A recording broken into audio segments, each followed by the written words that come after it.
Kapamilya, kapwa-doktor, katrabaho at dating mga pasyente nagdalamhati sa pagpanaw ni Dr. Larry Tenorio ng Pigkawayan.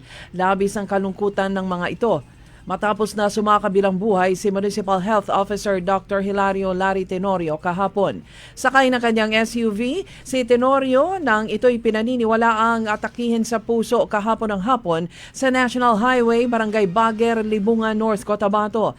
Napansin ng mga ito sa lugar na matagal nang nakaparada ang sasakyan ni Tenorio at nang silipin nila, hindi na gumagalaw ang driver, kaya't binasag ang bintana ng sasakyan. Siya'y idineklarang dead on arrival sa ospital.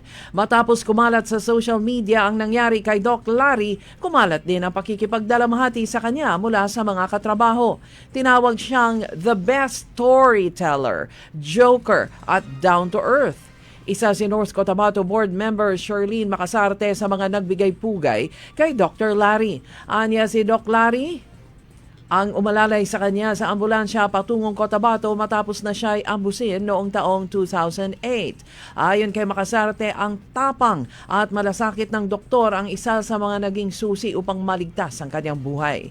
Malungkot din ang mga kasama niya sa Municipal Health Office at iba pang mga opisyal ng bayan at lalawigan.